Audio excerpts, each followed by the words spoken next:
coming into the waiting room. Welcome back to everyone who's been joining us in the past weeks for these workshops. This week, we're featuring lettuce and kale, which is super exciting. I know it's a fan favorite for a lot of people, or for some people, as Alison's going to get into in her presentation, maybe not a fan favorite. But again, for those of you who might not remember, or for those of you who are joining us for the first time, my name is Anne Graham. I am the garden coordinator working with Alison Toy from UC Davis TERC. And we are talking about lettuce and kale tonight. We're super excited to continue this garden workshop series with you all. We were super pleased with the first pass out of starter plants for potatoes following Melissa's presentation last week, and are continuing on with that this coming Saturday, which we'll talk about later. We know everyone's eager to be able to take the knowledge they're getting from these workshops and put them into action. So as a reminder, next week we'll have our presentation on artichokes. The week following that, we'll talk about tomatoes. On June 16th, we will have a follow-up question and answer session to talk through just any other questions that are coming up for people. We will have all the presenters from all 5 of our Master Gardener presentations to answer any questions on organic gardening as a whole, or any of the specialty plants, fruits and veggies that we've been featuring. And then as a reminder, our Organic Gardening 101 and Potatoes workshop, as well as this workshop and all future workshops, are being posted online or on our website. If you have any additional questions, Alison has started building off of Melissa's cheat sheets that she gave out with the potato starters. She'll be passing out some cheat sheets with great information for everyone. As we know, these presentations are long and have a lot of really, really great content in them. So we don't want anyone to miss out on good tips to help their plants grow. So for those of you who are Zoom masters at this point, because you've been joining us several weeks, remember that for our question and answer session, we'll be taking all of those questions from the chat, which you can locate along either the bottom bar of Zoom, or it may be along the top when we're in the screen sharing mode. And if you just click that chat box, you can type in any questions you have throughout the presentation or during our question and answer session that we'll get to. For your viewing pleasure, it'll be easiest when you're in, when we're screen sharing. If you want to see the person who is in fact presenting or speaking, if you click at the top in speaker view, that'll just allow you to see one person talking at a time, which will be easier than seeing everyone else that's participating in the workshop. And then when we are in this screen sharing view, like I am now, you can click in the top box and make it so that you can only see the person who is speaking. This is me and my roommate here, having a great time playing around with Zoom. So moving on to our presentation for this evening, our presenter is Alison Toy. She grew up in the Central Valley of California back when it was considered the breadbasket of the world. Home gardening was always a part of the Toy family life. Only back then, when compared to Tahoe, things grew so easily. It was only a matter of throwing the seeds and providing enough water. She has her BS in Environmental Sciences from UC Berkeley, and her thesis examined the potential development of a new salt-tolerant ecotype of invasive water hyacinth in the San Joaquin Delta. She was part of the inaugural class of Lake Tahoe Master Gardeners back in 2012. She's the Education Programs Manager at the UC Davis Tahoe Environmental Research Center, or TERC, and has been hosting iterations of these workshops on behalf of UC Davis for over 8 years, when it started as the Green Thumbs Garden Workshops that has since transitioned to these high elevation or grow your own gardening series. Although she's been growing kale for these workshops for the last 4 years, this is her first time presenting on the topic of lettuce and kale, so she's hoping she doesn't screw it up. Without further ado, I'm gonna turn everything over to Alison now.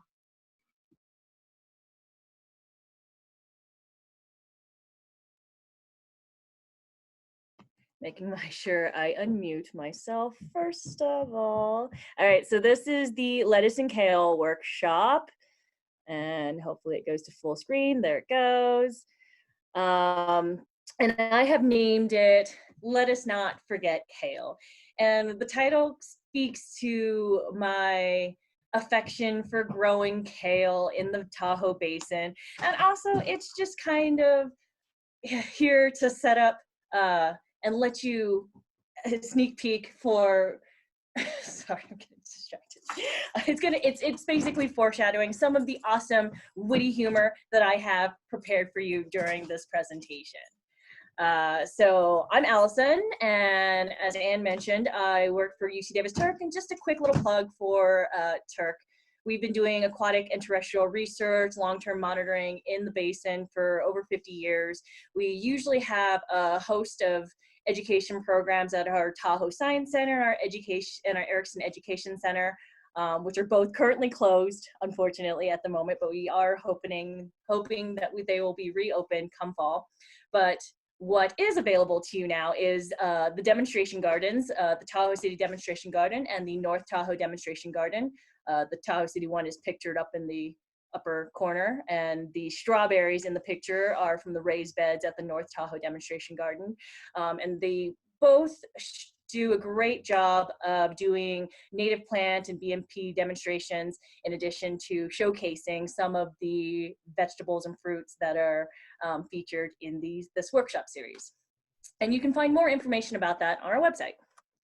So first of all, I just want to give a big thank you to all of our collaborators for these workshops. It's been a really interesting process, taking what's normally a highly social and hands-on workshop and converting it to this virtual online platform. But it's been really rewarding because I feel like we're reaching this whole new audience that we've never reached before. So thank you to the audience. Thank you everybody who is tuning in on this Zoom workshop. Thank you for the people who have been attending these workshops for years.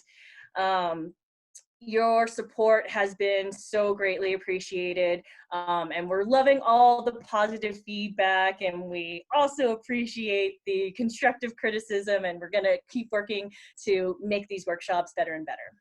And I do want to give a special thank you to our hostess with the mostess, Miss Anne Graham, who you've seen her beautiful face at the start of all of these workshops.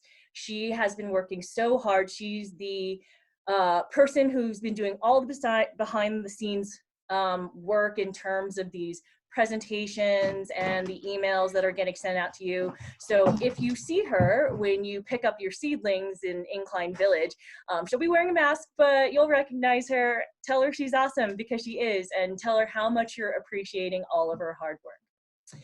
All right, so with that, let us continue. So I'm trying to incorporate some of the feedback I've been getting about these presentations, so I'm going to try to keep this short and sweet. So some of the slides have lots of information, and I'm going to go over it fairly quickly, because one thing nice about this format is it's being recorded, so you can always refer to these slides at a later time. So I have a quick little anecdote, I guess, about the rise of kale, and that'll be followed by all the growing strategies you need for successful growing and harvesting of kale. Then I have a fun story that I've titled Always a Bridesmaid, Lettuce. And then that'll be followed by all of the information you need for successful growing of lettuce in the Tahoe Basin. I'll talk a little bit about those Tahoe pesky pests that I've faced when growing my lettuce and kale. We have, by popular demand, a planting demonstration from Charles Chambray of the Desert Farming Initiative. At TERC, we've started affectionately referring to him as Farmer Charles, and so throughout the presentation, I'll probably be referring to him as Farmer Charles. And then this will be followed by the planting tips, which are essentially going to be your planting cheat sheets, and it'll be a great reference guide, and I'll talk a little bit more about that when I get there. And then hopefully, really quickly, we'll be at question and answers. Okay, so let's talk about kale, the rise of kale. All hail kale. This is actually a story that's all about the conspiracy about the popularity of kale. And unfortunately, I actually don't have time to talk about it, but I only want to mention it because it's a really fun story, and I do want to share it with you. So ask me about it at a later time, and I will totally tell you about it. Okay, so kale. I have been growing kale, as Anne mentioned, for about 4 years in the basin. And when I was enlisted to do this talk, the first thing I did was I started doing some research. I want to make sure that all the information I'm giving you is founded in science. And so I expected in my research to just find a whole lot of accolades about kale, about how much people love growing kale, how great it is for you. I expected to find awesome kale pesto recipes. And I was kind of surprised when over the course of my research, I discovered that there is a lot of really undisguised hate for kale. Most of it in the form of kind of mean memes. And so I'm just going to take a couple of minutes to address some of that hatred for kale and basically debunk what they have to say. All right, so the first one is, pro tip, if you stir coconut oil into your kale, it makes it easier to scrape into the trash. So this one's actually hard to debunk because it's not untrue. It is true, right? Coconut oil is a lubricant. Apply a lubricant to a metal surface, you're going to decrease the coefficient of friction, and it will make anything scrape off into the trash easier. But that's not just kale, that's everything. So if this could cure cancer, I'd still do chemo. So ouch, right? This is probably the most hateful of all the kale memes. And the ironic thing about this meme is that there's so many studies out there that indicate that kale has so many properties that are potentially cancer preventative. In fact, the UC Davis Integrative Medicine published an article that talks about how kale not only reduces the risk of cancer, but also the risk of type 2 diabetes. It can lower cholesterol. It can support your body's natural detoxification system. And it's well known for a lot of its anti-inflammatory effects. So go kale, despite what all these haters have to say. Okay, to make kale soup, add kale and a rock to boiling water. And when the rock is tender, it's edible. So my favorite way to consume kale is actually in soup. I do this zuppa toscana that has carrots, potatoes, sweet potatoes, onions, and garlic, sausage, and Parmesan cheese. And I throw all of that into a slow cooker, and I put a ton of kale into it. But I actually don't put that kale in until the last hour. I let everything else simmer, slow cook for about 8 hours before, at the very end, I add my kale, because it doesn't actually take that long for your kale to soften up. It's buttery soft, but at least I still have a little bit of that kale texture, and I have that delicious kale flavor. So definitely doesn't take as long as it takes to boil a rock. Not that I've actually boiled a rock before, but I'm familiar with the rock cycle, and there's no way it takes that long for your kale to soften up. All right, so this is from comedian Jim Gaffigan. He says that kale is a superfood, and its superpower is tasting bad. So this is kind of a tough one to debunk, right? Because taste is subjective, and maybe kale isn't necessarily in your flavor palette. But I will say that you can actually massage your kale. And if it's too tough, you're massaging it and rubbing the leaves between your fingers, and you're actually softening up some of those really tough fibers. At the same time, you are also releasing these compounds that potentially impart this bitter flavor. So if you massage your kale, wash it, and then put it in your salad, taste the difference. Maybe it actually is in your flavor palette. All right, this is the last one, and this comes from the most interesting man in the world. And he says, I don't always eat kale, but when I do, it's covered in bacon and ranch dressing. So this one was especially funny to me because we do a summer program, gardening program with the Boys and Girls Club. And part of the program, they're growing kale, harvesting, and enjoying the kale. And they actually are enjoying the kale. The number of 10, 11, 12-year-olds who have told me, quote, I never knew I loved kale, is great, except then you look at their plate, which is just an absolute pool of ranch, and you realize, well, you probably love ranch, but you're tolerating kale, and you think that you love kale, so I say win, win, win, win. Okay, So there is a lot of hate for kale on the internet, but you know what? It's the internet. It's full of trolls. And in the words of T Swift, haters are gonna hate. Hate, hate, hate, hate. And you can't argue with the evidence. And this is from Google Trends. And you can see that between starting in 2004, that the trend line has only started going up. It had exponential growth starting in about 2010 and peaked in 2014 when those haters started to say that kale was just a fad. And it did drop off a little bit, but that interest has still leveled off. And this is the same kind of trend line you see for searching for terms like kale bowl, kale smoothie. It's not at its peak interest, but there's still definitely a lot of interest and at least appreciation for kale. So now that we have established that, and I can pretty much safely assume that most of the people on this workshop are at least interested in kale, let me tell you about you should grow kale and why you should love growing kale, especially in the Tahoe Truckee region. So first of all, as we know, kale is a superfood. It's absolutely packed with nutrition. But the best part about it, growing your own kale, is that you're getting the highest level of nutritional value.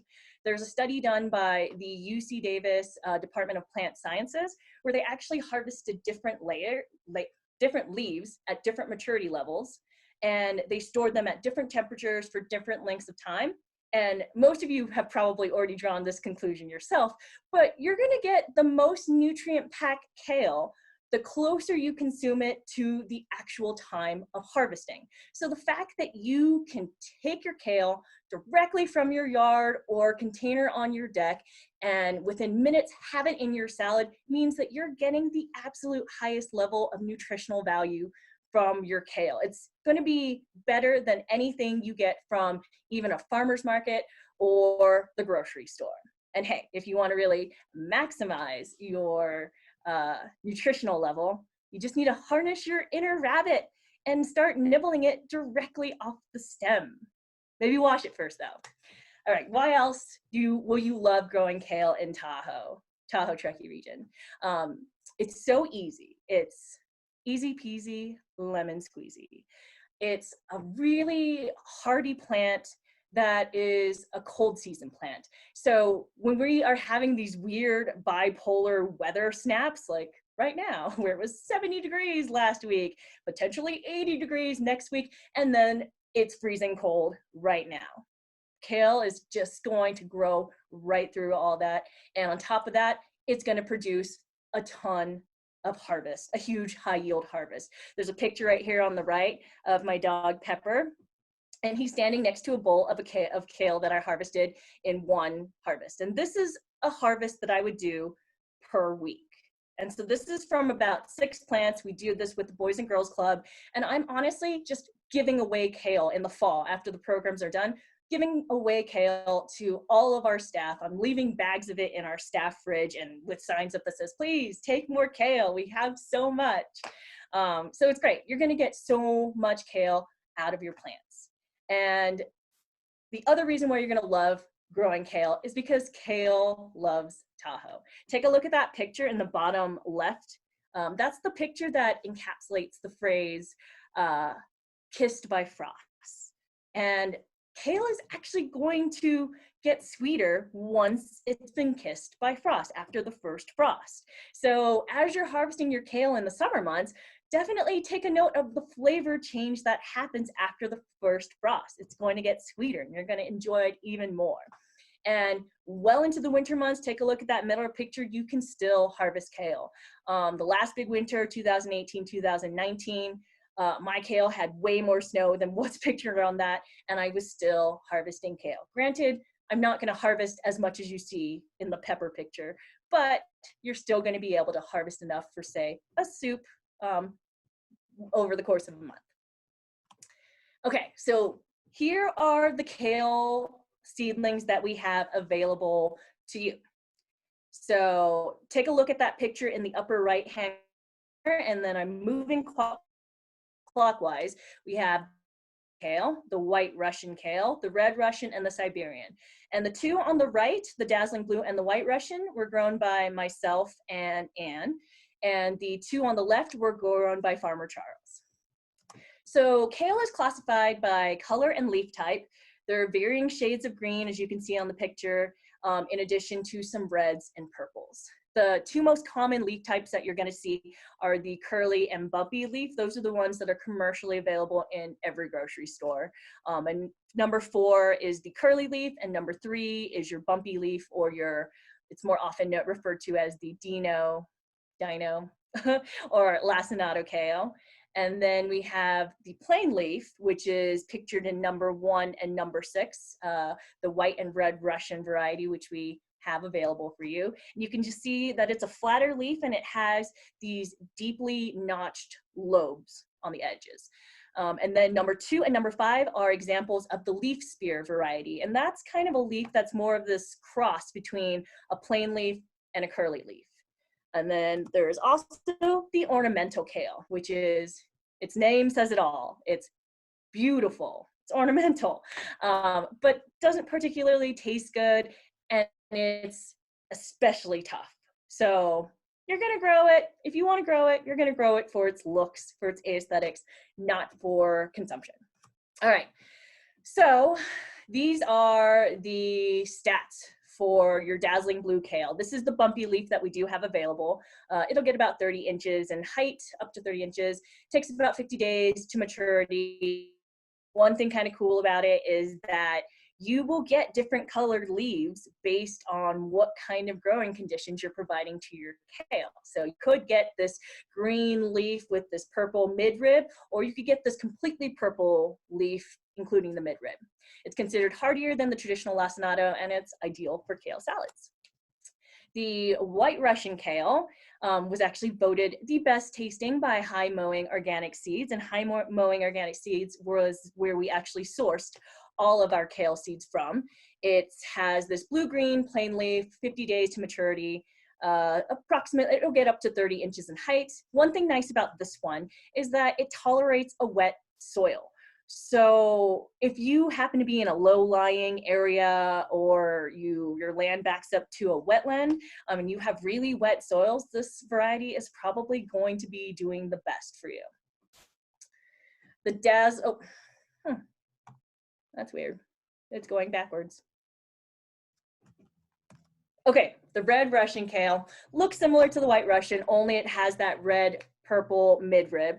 It's also plain leaf, 50 days of full size, a little bit taller than the white Russian, getting up to 36 inches in height. This one is especially cold tolerant. So if you live on the west shore of Tahoe, deep in the heart of Tahoma, or up at Alpine, or up at Donner, there's a good chance that this is going to be the wedding kale variety for you.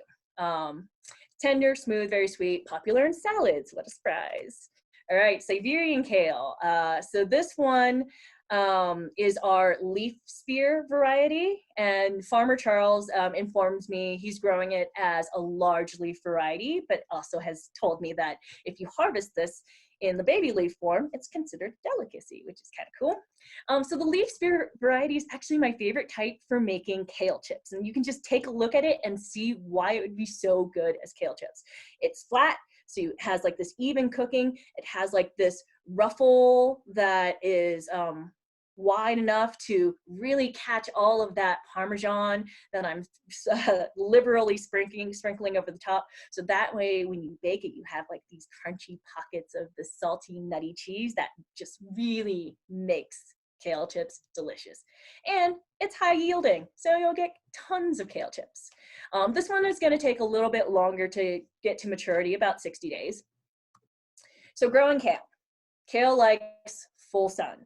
And I say this with a caveat because, like I said, kale is really easy going.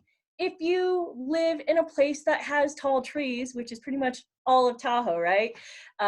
It's still gonna do fantastic in partial sun, partial shade. And honestly, with kale, it wants that full sun in the spring and the fall, but during the summer months, it would rather be in the shade because kale is greatly affected in terms of the weather conditions, how it's going to taste, and its texture.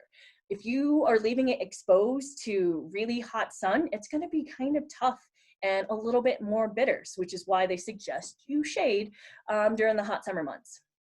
It prefers a loamy, fertile soil with a pH of about 6 to 7.5. So it likes the acidic soils, which is great because we have so many pine needles in Tahoe. So we have acidic soils. We have what it wants.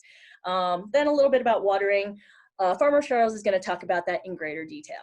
So the kale life cycle, it's a biennial, which means that you're not going to get flowers or fruit, or the seed pods basically, until next season. So you can take a look at the middle bottom picture there. And that's actually a picture I took a couple of weeks ago of our kale plants over at the North Tahoe demonstration garden. And you can see that it just a couple weeks ago started flowering. And it's producing these gorgeous yellow flowers that you see in the upper right-hand corner picture. And eventually those flowers will turn into these seed pods that you can see pictured in the bottom right corner. And it kind of looks like little green beans.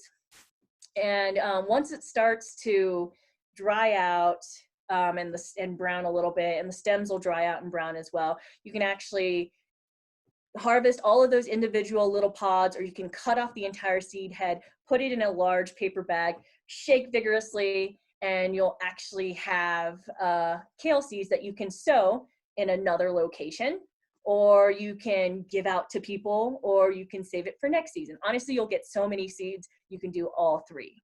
But I do want to go back to one thing that I said. Do you notice I said sow in another location? And that goes back to this first point where it's a biennial, but it's grown as an annual.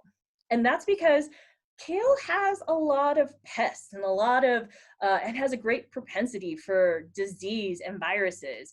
And these diseases and pathogens will stay in the soil. And like kale, it will overwinter. And so your pathogens will stay in the soil over winter, and it'll build up. And so if you plant kale or anything in the Brassicaceae family, the mustard family, like cauliflower or broccoli or Brussels sprouts, if you plant it again in the same location, you're making your plant very susceptible to pathogens that have built up in the soil. So that's the reason why it's grown as an annual, even though it's a biennial. Don't let your kale plant reseed itself. You'll have pest-ridden kale plants. And actually, you want to rotate your crops on a 3 to 4 year basis. That's about how long it's going to take to really decrease that pathogen level to a harmless level. Okay, so I kind of hit the biennial and the reproductive, but I want to quickly talk about the seed stage and vegetative. And that's only because I feel like sometimes it might be a little confusing to say the plant gets to maturity in 50 days. And I'm not saying that when you plant your kale in 50 days, you'll have a mature plant. And that's because if you want to take a look here, I have one of the kale seedlings that you can potentially be receiving this Saturday. And you can see that this kale plant is well beyond the seedling stage. It's got its baby leaves, so it's well into its baby leaf stage. So if you think about it in that frame of mind, you can take a look at the timeline and see that we've already done the germinating, we've done the seedling, we've done the baby leaves. You really only have a couple of weeks until you have your kale, your full-sized leaves, your mature plant, and you can start harvesting your leaves. And let's talk about harvesting leaves, if it'll let me. So Farmer Charles is going to talk about this a little bit more in depth. But what I do want to say about harvesting your leaves is, for a general rule for me, I wouldn't harvest more than half of your vegetation. You don't want to exhaust your plant. And one thing that's kind of cool is, as you're harvesting your kale, it starts off looking rather clumpy, but you're harvesting up, and so you end up getting these cool little palm tree looking plants, which is awesome. Oh, so talked a lot about kale, right? So I butterhead onto lettuce. Preparing myself for my next career as a comedian. What does everybody think? Do I have a shot? Should I continue or should I just stop right there? What do you think? Okay, so let's talk about lettuce. My story about lettuce is always a bridesmaid. And what does that mean, always a bridesmaid? So it's ranked second in terms of the most popular vegetable in number of servings per American.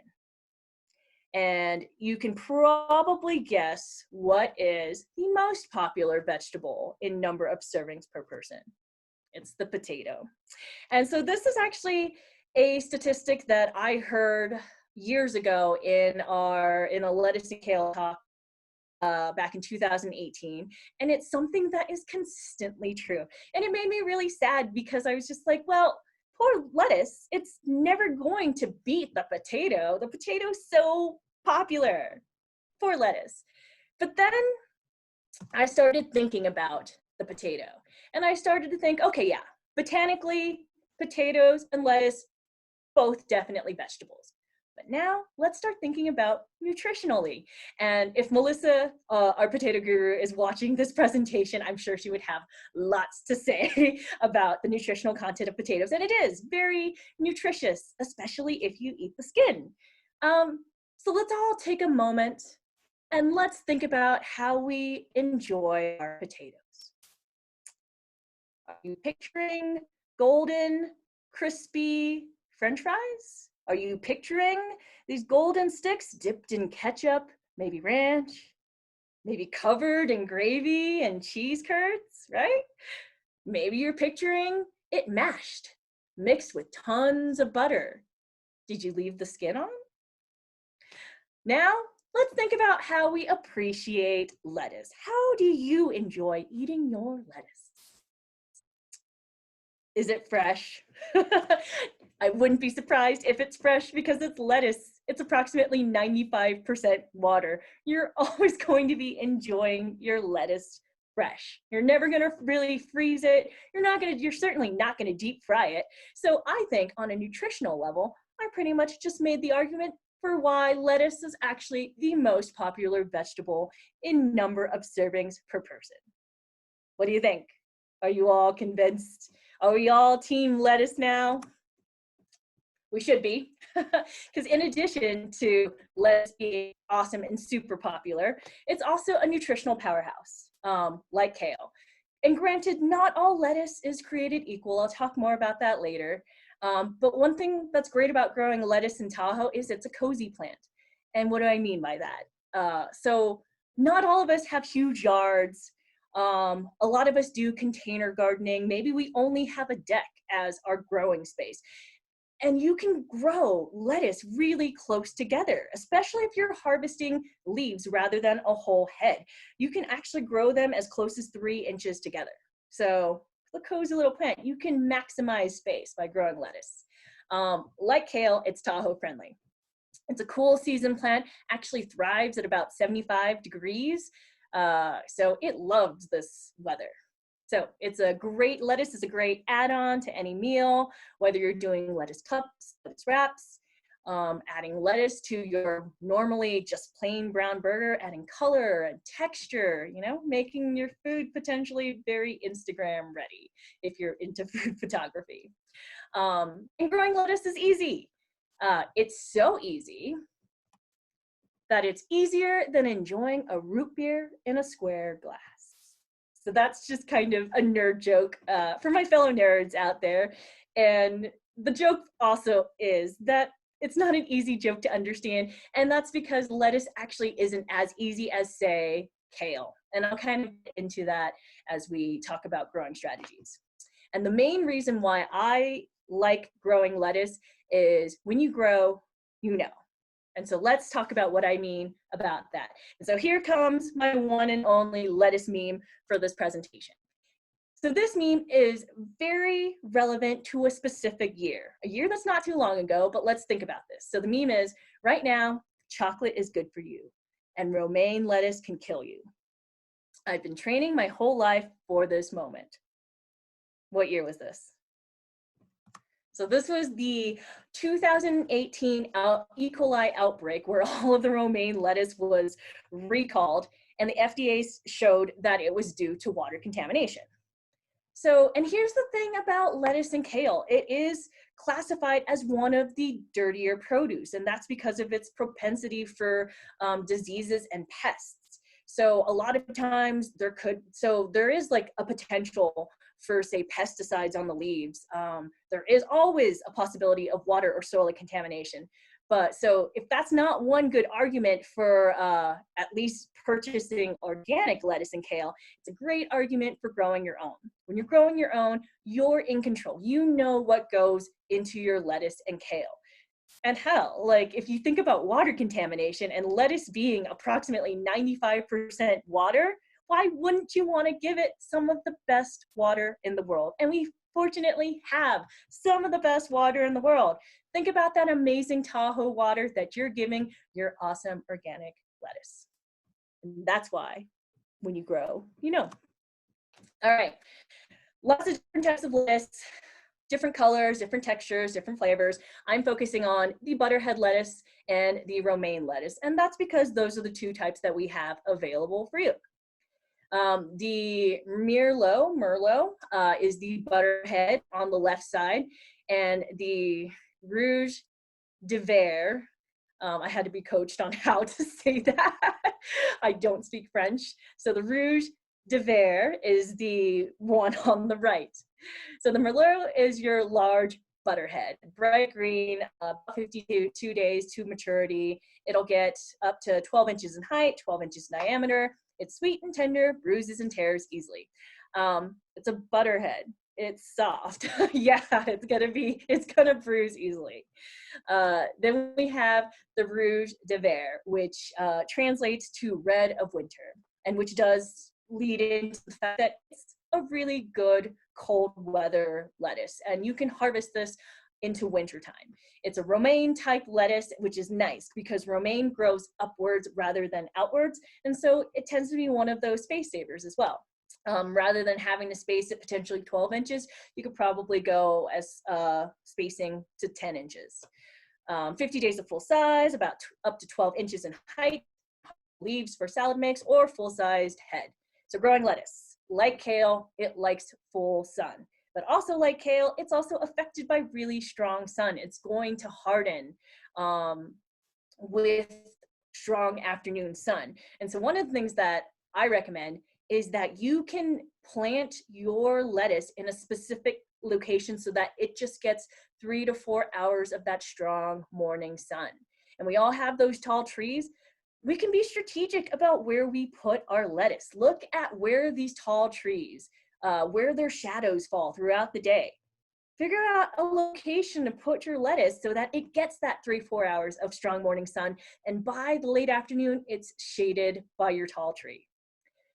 So the soil conditions, like kale, it likes the organic, rich, well-drained soil, but here's where it is a little bit more fussy. It wants a moisture-holding soil. It's 95% water. It wants moisture in its soil. So it's gonna benefit from a lot of light, frequent watering, but don't overwater it because then you potentially could get root rot. So one tip for you is to mulch around your lettuce. That mulch is gonna help keep your soil moist, and it also has the added benefit of keeping your leaves off the soil. So it'll protect your leaves from tearing and bruising. All right, lettuce is an annual, so it will be producing its seeds and flowers this season, and it will bolt like the kale does, but you can see in that bottom corner picture, it'll shoot up a stalk, and then you'll get these flowers and it'll turn to this dandelion looking flower with this white cottony material, and that's when you know it's ready to harvest seeds. So like kale, you can either cut off the entire seed head or pull off the individual ones, put in a brown paper bag, shake vigorously, and then you have a bag full of seeds that you can put in a cool, dry place and let it cure. Okay. Harvesting lettuce. So this is kind of decision time. You get to decide, are you harvesting leaves for a salad mix throughout the growing season, or are you going to do a solid head harvesting? It's your choice. But the top 3 bullets remain true for either harvesting strategy. You're going to want to pick it in the morning. As I mentioned, it will harden with the afternoon sun and the heat. So you're going to get the most tender leaves first thing in the morning. And it's going to deteriorate really quickly. So definitely don't store it next to apples or bananas or anything that emits ethylene ripening hormone. Eat it as quickly as you can. If you're going to store it, wash it and store it in the refrigerator in a bag, and it'll hold until dinner time. And when you're harvesting, mind the shallow roots. They do have a shallow root system, and you do want to be careful that when you're harvesting the leaves or the head that you leave the roots intact so that you can continue harvesting throughout the season. So if you harvest the leaves, you're cutting it down to about 1 inch to the bottom. And one thing nice about harvesting leaves is that you're gonna cut down on those opportunistic aphids. You're gonna remove those moist pockets for mold and fungi to develop. So that's just kind of a plug for harvesting leaves overhead, not to mention that you can grow them a lot closer together if you're harvesting leaves. The heads, you wanna harvest it when it's firm and not hard. So this is one of those moments where I really wish we had the opportunity to be in person, because then you can potentially feel what hard feels like and what firm feels like. So for the Merlot butterhead, you're looking for the beautiful rosette in the center to know when to harvest it. With the Rouge de Verre, you're looking for a fully developed midrib as well as fully elongated leaves up to 12 inches long. So a lot of people are under the assumption that if you harvest a head, you can only harvest it once, and that's not true. So this is the lettuce life hack, and you can do this even with your lettuce that you purchase from the grocery store. If you're harvesting the head, leave 2 to 4 inches of the stem. And you will be able to continue growing lettuce. And granted, you'll never get that gorgeous compact head ever again, but you'll be able to harvest this loose lettuce for your salad mix. And especially in the garden where you also have healthy roots intact, you're gonna be able to continue harvesting loose leaf lettuce if you leave that amount of stem during your head harvest. Okay, so I haven't really talked too much about the nutritional content. I talked a little bit about the health benefit, and that's because I kind of wanted you to see all the information as a whole. So this was from Harvard Medical School, and they put this table together that kind of highlights the really nutritionally packed leafy greens, and this is the values that you'll get in terms of nutrients and minerals and vitamins. You can see that there's a whole, and this is for 1 cup of any of these, the arugula, the kale, the romaine, the spinach, or the Swiss chard. And then the last column is your recommended daily allowance. And the reason why I'm showing you this is to show you that not all of these greens are created equal, and they all are potentially very beneficial in different ways. And a lot of people who potentially believe that romaine is not nutrient packed, take a look.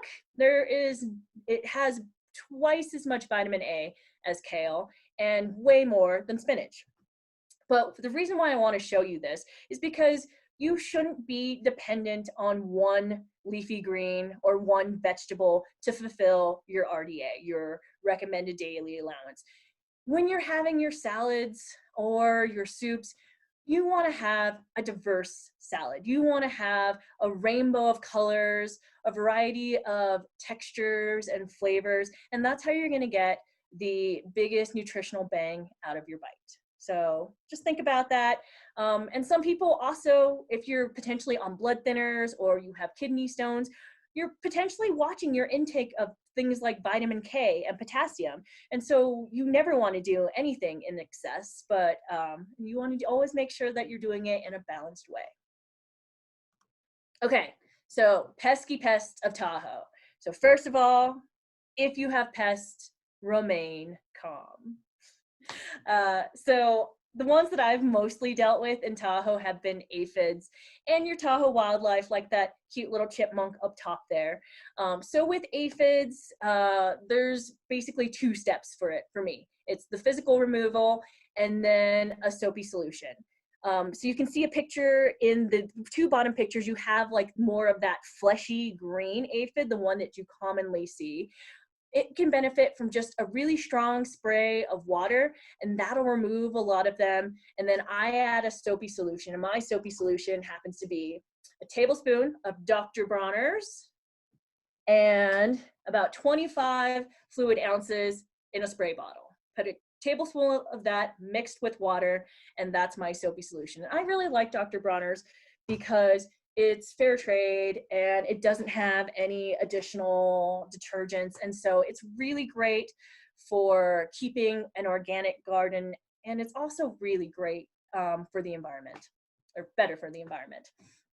And so the soapy solution with the fleshy green aphids, I'll do a physical removal with a strong spray of water, and then I'll apply the soapy solution about 3 to 4 days in a row per day.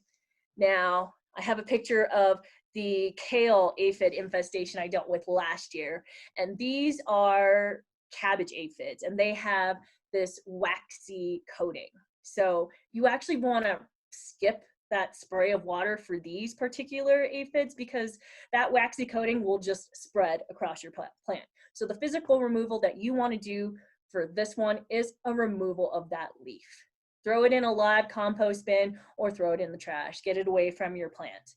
And then apply the soapy solution. And I'm actually really excited to try this spicy garlic pepper solution that Heather Cullen, if you watch the Organic 101 talk, suggested using. So I'm thinking about adding a little spicy garlic pepper to my solution for the spray. But hopefully I don't actually have to do that because hopefully I won't have an aphid infestation this year. And so here's the thing about aphids. They are very, very, they have a great way of taking over. In the summer months, they're not going to be too bad because we have other insects that will feed on the aphids. But come fall, you really need to be diligent about checking out your lettuce and kale. And they're in the pictures, you can see where you want to search. They're going to be at the heart of your lettuce, in the apex of your kale plant. Get in there, take a look, because you want to hit those, you want to take care of any aphid problem right away because they will take over and they will spread to other plants. So keep that in mind with aphids. Tahoe wildlife, we all deal with it, and you can build an enclosure. I've built an enclosure in the past, and I will say that there was one morning where I looked at my enclosure and there was a chipmunk inside. Unless you have awesome, perfect carpentry skills, which apparently I do not, the chipmunk was able to squeeze between the tiny gap of the door and the hinge, and so I still had chipmunks, but the enclosure did help to keep most of them out. I still was able to harvest plenty, but I still dealt with chipmunk issues as well. And as Heather mentioned in her presentation, dogs will help. My dog Pepper absolutely hates chippies. I let him out in the morning. I do container gardening out on the deck, and he just like roams first thing in the morning, and he makes sure that they don't come anywhere near my plants. And I know a lot of you have dogs because I know a majority of you came to pick up your potato starts from me with your dogs in your car. So make those dogs earn their keep. So there's a variety of other problems that you can potentially face. These are the 2 that I've dealt with in Tahoe. But if you have any other problems, definitely reach out to the Lake Tahoe Master Gardeners. They're here as a resource for you. Send them pictures, give them a sample of your plant. They're more than happy to help out. Okay, so let's move on to Farmer Charles's planting and harvesting demonstration. Hi, I'm Charles Shembry, the program manager of the Desert Farming Initiative, and we're here today at our, we call it our home site, where we have some smaller garden scale farming we do in our hoop houses. I'm going to do some demonstration of some basic planting techniques. So we're going to plant kale and lettuce right now. You're probably going to receive them in a 6-pack, but we have romaine lettuce here, and then we have 2 varieties of kale. We have a dino or Tuscan kale, and then we have a curly green. This variety is called dark boar, and these plants have been actually growing in our greenhouse in big wholesale flats, and I just pulled them out and stuck them in here. But you can see this root system here. I'm going to start with the kale today planting. This root system is a little more root bound than I would like it to be, but it's still gonna do okay. This is a fairly mature plant seedling, and how you can recognize that is the stem begins to curve, okay, and it begins to thicken. If it's very, very thick and curly, you'll see at garden centers, don't buy it. It's probably been sitting in a 6-pack for months, and you can produce your kale in 40 days or so. When you go to plant your kale, we're gonna wanna plant it down right at that apex or the axis point. We don't wanna cover the little leaf. This is the next leaf that's going to be growing into a full-size leaf, so we don't want to cover that up, but if you do, it's not the end of the world. These things are pretty hardy. I'm gonna ruffle the roots just a little bit. It doesn't need much, okay? In fact, you probably don't really need to, but I like to just give it a little ruffle. And if I'm planting at home, or at home in particular, not so much on our field, but at home I can find my drip spot, I see where it's at, and I like to use my hand. I don't know, I'll show you about using this, but I'm a hand transplanter. I like to use my hand. I'm gonna get a nice deep hole, and you can see the bed's already pretty moist, so it's nice to plant to a nice moist bed. And when I go to fill this in, it's important, you can see how deep I have it. It's important to get good root to soil contact. So I'm gonna make sure that I'm pressing around down in there a little bit. I don't want to compact it. It's best to press around that transplant cell so it's making good contact, and then you can fill it in nice and loose. And you don't want to pack the surface down, but I do believe packing down onto that plug is a good idea. That way the water, when it's being dripped onto your natural soil here through what the term called capillary action, that water is making contact with your plug. So I want you to notice too, I planted this plug on the outside of the drip. That way, when my plants are mature, my drip can't fall off my bed. If I plant on the inside, sometimes your drip falls all the way off your bed, but you can see our onions, now our onions are protecting that drip tape. Just little tricks of the trade. Okay, so if we're gonna stagger plant, I'm gonna go ahead and plant here. A little stagger plant, let's say, if I wanted to measure it off, 6 inches, 6 inches, so that's about a foot right there. If you want to use your hand trowel, go ahead and do something like this. You can pull it back, stick it in. That's actually pretty easy. I like that too. I'm gonna do the same thing I just did. And if I'm stagger planting my bed, you can give it another 12 inches. I'm gonna go ahead and plant here. And you can see what I mean by staggering. Do we see what I'm talking about? It's not across, that'd be opposing planting. They oppose each other. This is a stagger plant, kind of like a checkerboard matrix planting. If you are at home and planting a lot of stuff, go ahead and start calibrating your eye, and at least if you're on a larger scale, this is how we're gonna plant in the field. We're gonna do everything by eye, trying to get about the 12-inch spacing, and then I can stagger plant here. You see that? You're gonna plant lettuce just like kale, pretty much. There's really no difference to talk about other than just knowing your plant a little bit, I guess. These plugs are pretty small. You're probably gonna get them bigger than this at the garden center.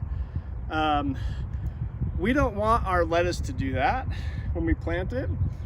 We want it to stand up nice and straight. So if I'm still in my garden bed, these are gonna get 12-inch space too. I'm gonna get my 12-inch spacing roughly. I'm gonna make sure it's on the outside of my drip. And when I plant this lettuce though, I want it to stand up nice and straight like that. Okay, I wanna give it a little protection from the wind if it's really windy out. I'm gonna show you what we don't want it to look like. We don't want it to look like that. You see the difference? It's the same thing, but all I did was plant this a little bit deeper, make sure it's standing up. Don't worry about the soil getting inside that axis point in there. It's really not gonna be a big deal. You're probably not harvesting this as a head. You're probably gonna harvest it as a leaf lettuce. So I'm showing you a planting for a head lettuce. This is romaine. If you are transplanting for a loose leaf cut, feel free to plant these as close as you'd like.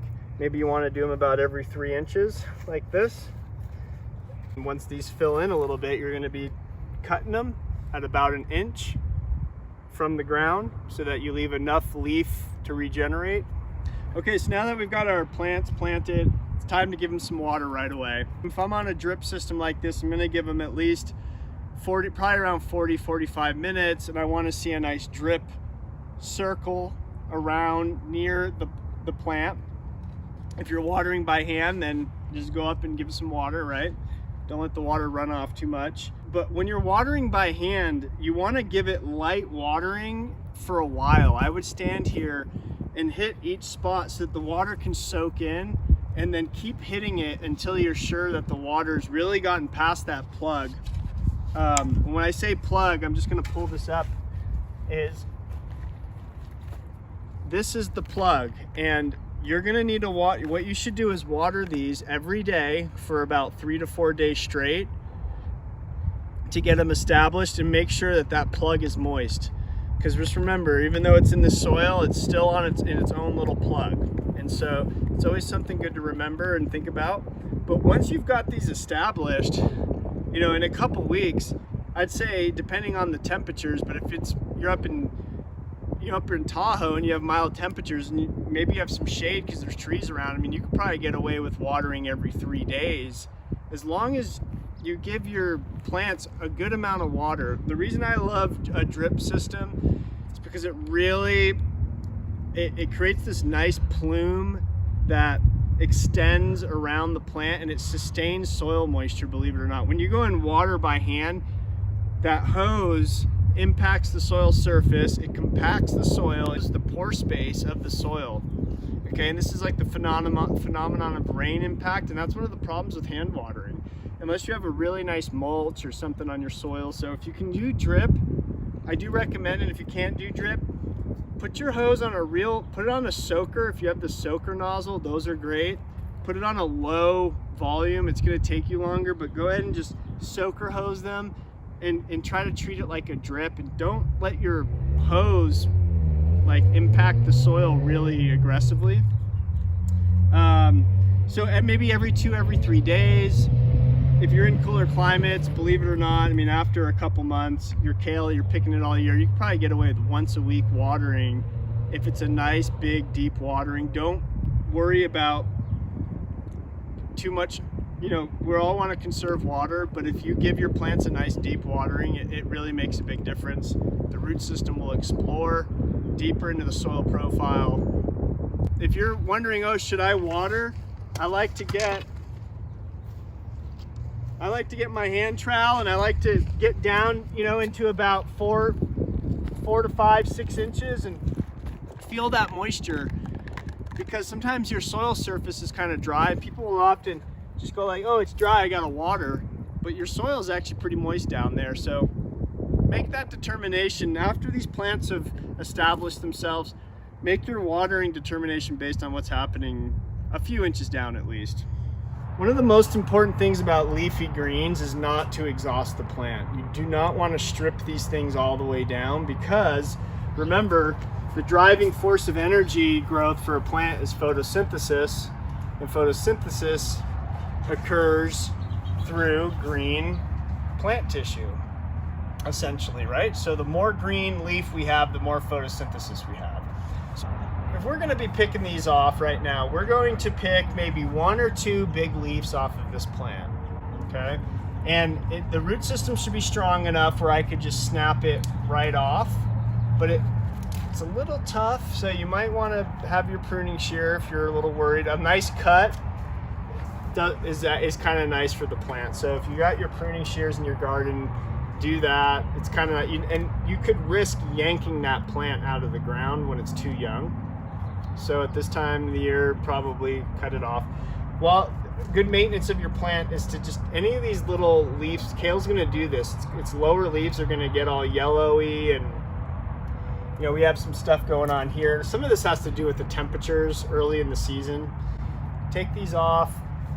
It's really good to clean up your plant. The plant's always trying to repair itself, So if you're leaving bad, damaged leaves on your plant, it's putting the energy into those leaves.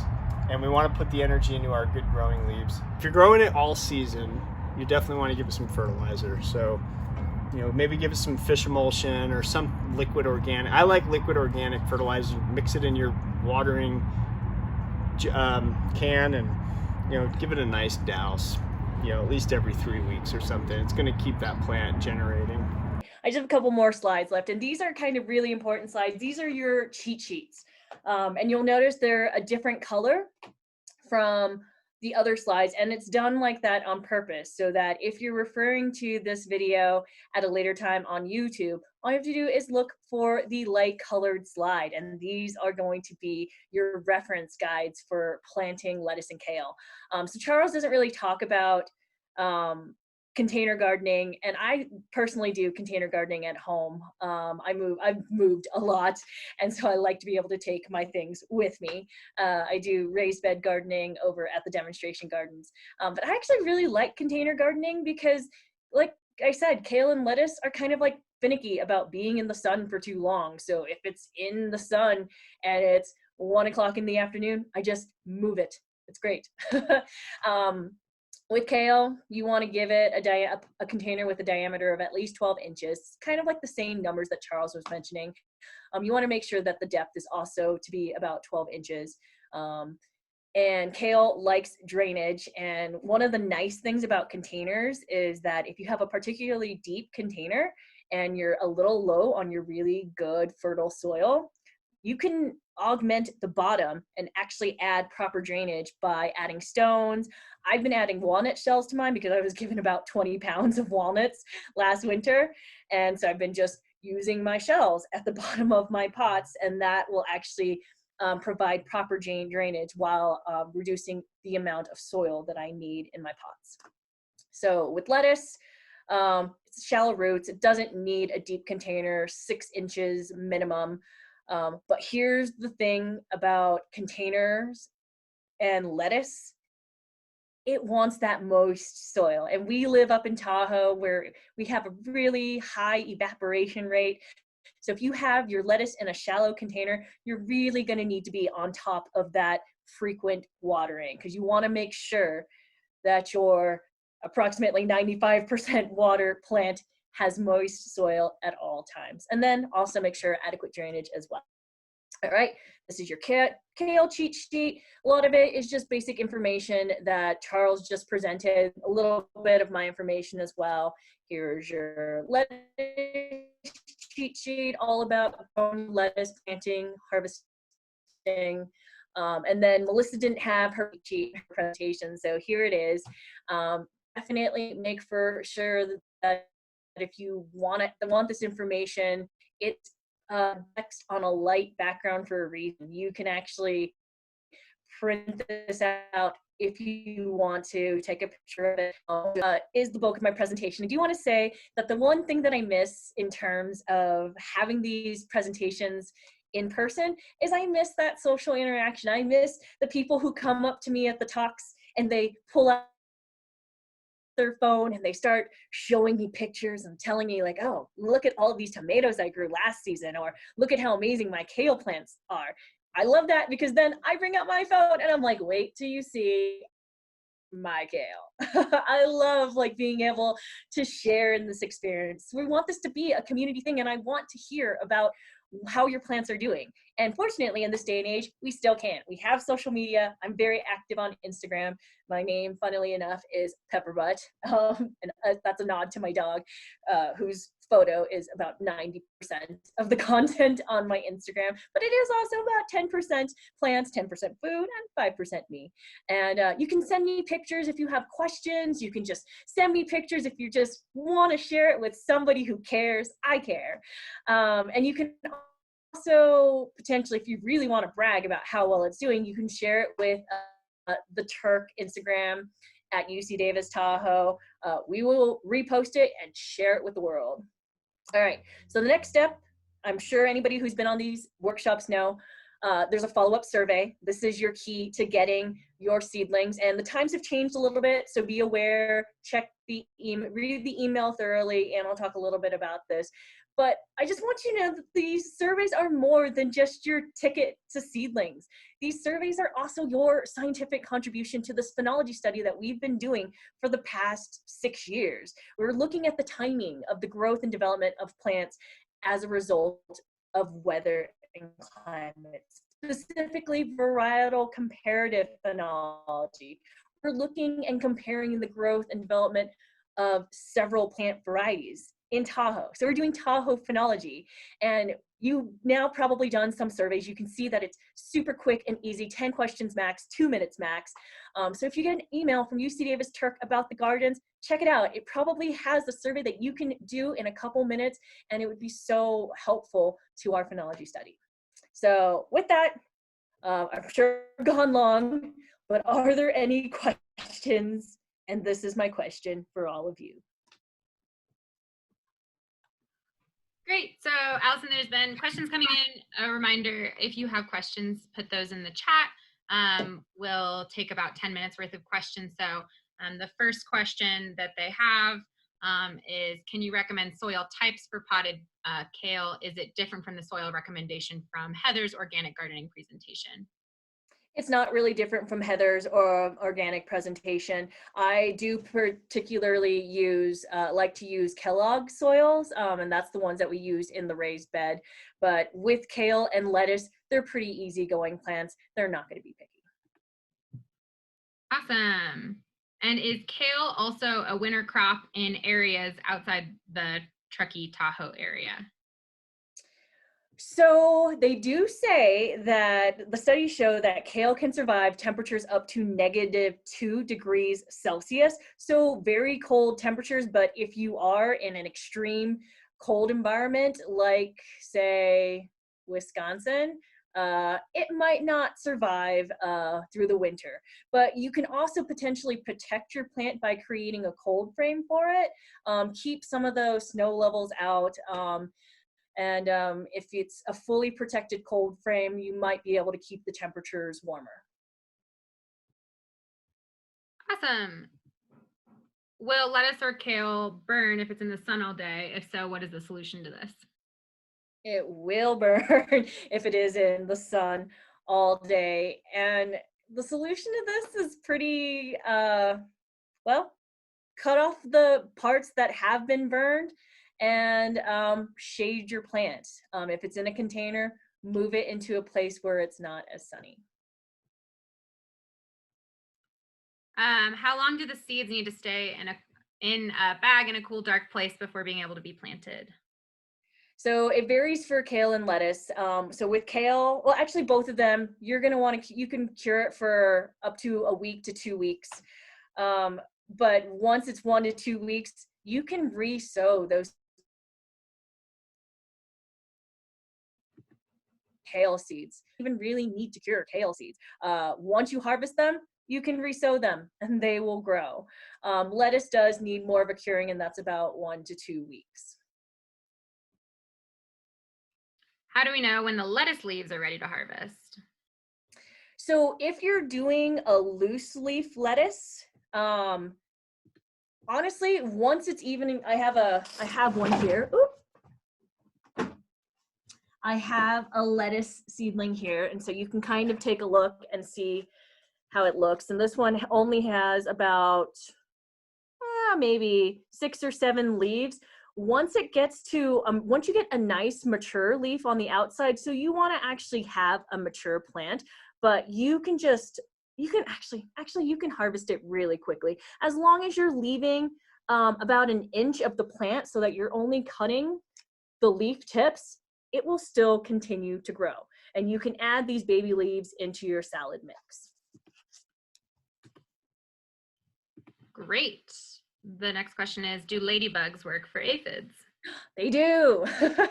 They are great for aphids. And I know that the local nursery for me, which is McBride's or the Tahoe Tree Company, will sell bags of ladybugs, and I have used them in our demonstration garden in Tahoe City before. The key to using ladybugs, though, is you want to release them at dusk. You want them to not fly away. You want them to stay in your garden overnight, and in the morning when they start getting active again, they're going around and they're eating your aphids. I love ladybugs, and yeah, so I do highly recommend if you want a potential other way of dealing with aphids, you can get bags of ladybugs. And then there were a lot of requests to repeat the soapy solution, and if there were scented Dr. Bronner's, that would also help. I personally use the peppermint Dr. Bronner's. I do also use lavender Dr. Bronner's. Both peppermint and lavender have the natural properties that are great insect repellents. What I use is a spray bottle, and I fill it to the 25 milliliter line, and I add a tablespoon of my Dr. Bronner's. And Heather Cullen in her organic gardening talk mentioned also combining garlic and a spicy pepper as well. And so I'm actually very curious to try that as well. But I will say that I've had great success with my soapy solution, and it's so simple and easy to use. And once again, Dr. Bronner's is going to be one of the most gentlest soaps for the environment.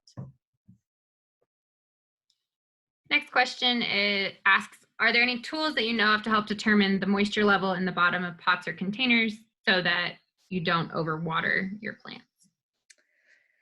So I don't know of any specific tools, but I will tell you the tool that I use, which is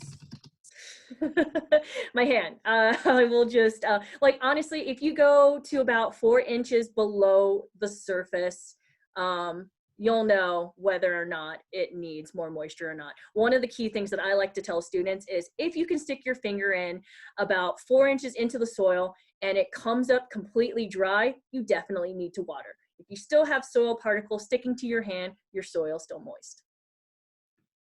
Great. And there were several requests for the kale soup recipe that you mentioned at the beginning of the presentation. So that's the Zuppa Toscana recipe. There's several different recipes out there. Mine does have sweet potato and potatoes. Mine's better than all the recipes you'll find online, just saying. And if you want to know the recipe, email me or message me on social media. I will send it to you. Great. Do lettuce and kale do well planted in a greenhouse? Yes, they do very well planted in a greenhouse. I have not personally planted them in a greenhouse. We start them in a greenhouse, but then we plant them outside because our whole study is looking at how weather and climate affects our plants. And so if you're planting in a greenhouse, it's in a controlled environment. So it's not as relevant to our study. But we have previously had people in our greenhouse at the Tahoe Center for Environmental Sciences in Incline Village, and they have done quite amazing harvests of lettuce to the point where they were actually selling it to the cafeteria in addition to taking as much lettuce home as they wanted to. Will bears eat kale and lettuce? They're an omnivore, so I would like to think that they would eat kale and lettuce. I can't say for sure that they would, but I would think so. I recently actually just had a bear break into my car yesterday. And well, he ate all the dog treats in my backpack. But yeah, I would think that they would eat lettuce and kale, although I can't imagine that that would be high on the priority list. And honestly, when you compost in Tahoe, one of the things that they suggest for making your compost unbear friendly is that you compost particularly with vegetables and fruits, and you keep away a lot of the meat products, because it's really the things that smell are the things that attract bears. So kale and lettuce doesn't really have that much of a smell. Smells just kind of earthy to me. So I don't anticipate having a big bear problem with your lettuce and kale. You got to watch out for the chipmunks. The bears, not so much. Maybe the bears just need a lot of ranch. That's true. Will a cold frame help with aphids and pests? So So cold frame, it might. It's just, this all sort of depends on your soil, because aphids will, like certain aphids, like the cabbage aphid, will overwinter. So if you have already aphids in your soil, like it'll overwinter in the form of these tiny black round eggs in your soil, and it will harvest in your soil. And so even if your plants are in a cold frame, if your soil is infected, you're not going to be able to prevent those aphids from happening. With other pests, like chipmunks, yeah, and rabbits, a cold frame is potentially a great way of keeping those out of your lettuce and kale. And our last question before wrapping up, are you supposed, just to reiterate, are you supposed to cut the tops of leaves of the lettuce and kale or the bottoms when harvesting? So when you're harvesting your kale, you're harvesting from the bottom up. You want to do the outer leaves and work your way in, unless you're being specifically picky and you want those baby leaves for your salad, you're going to be harvesting bottom up. So lettuce, it kind of depends. If you're doing the loose leaf lettuce like this one, you're going to cut the whole head, all of the leaves, but you're going to make sure that you leave an inch of all of the leaves left, and that's going to still allow your lettuce to continue to produce more leaves. It's like that whole picture I had of the lettuce life hack. You're harvesting the entire head, and as long as you leave enough of the stem and the roots, healthy roots, intact, your plant is still going to produce more leaves. Awesome. Thank you so much, Allison. I'm just going to wrap up by sharing some information about the pickup. Allison has already covered, and those of you who participated, that's not the slide I want to be sharing. I'm sure you all want to see my fun Zoom messing around. As Allison mentioned, and those of you who participated in the potato pickup last week, you know that there's the survey that we'll be sending out in the follow-up email, as well as sharing the link to on the next slide. We are trying out different time frames for the different locations. So the South Lake Tahoe pickup for lettuce and kale will now be from 8:30 a.m. to 10:30 a.m. Truckee will still be from 9 a.m. to noon on Saturday. Tahoe City will be from 9 a.m. to 11, and Incline Village will also be from 9 a.m. to 11. Each of the different locations had different numbers of people picking up, so we just want to make sure we're giving people enough time, but also being considerate of the people who are taking the time out of their Saturday to be there to help everyone get their starter plants going. There'll be information about that in the follow-up email, so be sure to check that out. As a reminder, fill out this survey, which will be shared with you. That's really important for us to be able to collect that information about phenology so that we can, in future years, make sure that we're providing everyone with starter plants that are going to grow well in this area. And as a consideration for everyone in our community, we ask that you wear a mask when you come to pick up your plants. We will all be wearing masks and gloves during that pickup process. And we thank you in advance for doing that. And then just to end it, I know a couple of people were asking about those cheat sheets. Those cheat sheets I will be sharing in the follow-up email as well. So be sure to read that super thoroughly. But if you have any additional questions about lettuce or kale, be sure to email Alison at natoy@ucdavis.edu. There's the link for the survey, which you can write down. We made it a tiny URL to try to make it a little easier for people. And then again, if you want to rewatch any of the workshops or register for the other upcoming workshops, be sure to check out the Tahoe or the TERC website and our garden workshops link. So thank you again, Allison, for all of your wonderful knowledge about lettuce and kale. You did a great job, and we loved all of your puns. At least I did. I don't want to speak for everyone. But be sure to ask Allison about that conspiracy theory if you're picking up in Tahoe City on Saturday. I know she's super excited to share it, and it was fun that she had to cut it out. So thanks again for everyone who joined us this evening. We look forward to seeing those of you who are picking up plants on Saturday or joining us again next week when we talk about artichokes. Thanks so much.